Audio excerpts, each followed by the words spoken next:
Students from overseas have been a goldmine for Australia, but it's gone from boom to bust.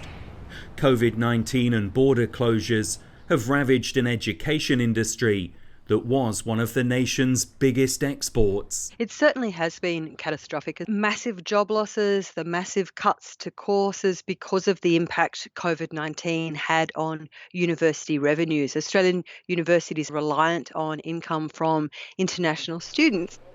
The University of Technology, Sydney, has had an annual turnover of about $800 million. 40% came from international students. Courses including product design are continuing, but the pandemic has forced many others to go online. We've had to completely change the way we teach, and the quality of the education that they're getting is the same.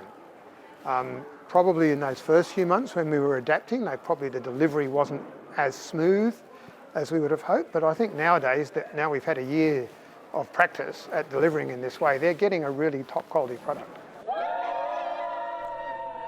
Last November, a special charter flight landed in Darwin. On board were 63 students, including those from China and Vietnam. It was the first group of international students to arrive since the borders were shut.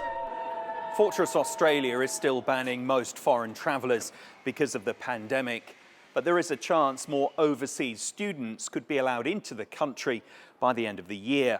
The plan is to fly a few hundred here to Sydney. They'd go into quarantine before resuming their studies. It would be the sort of positive news the education sector is craving.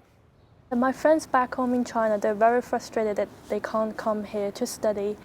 The students don't feel they have the value for money if they're studying remotely back at their home country. With the studying going on online, it's never the same. Unions say government cuts forced Australia's higher education system to become too reliant on foreign students. Ministers are insisting that universities, like other businesses, need to evolve to survive. COVID-19 continues to teach some very harsh lessons. Phil Mercer, BBC News, Sydney.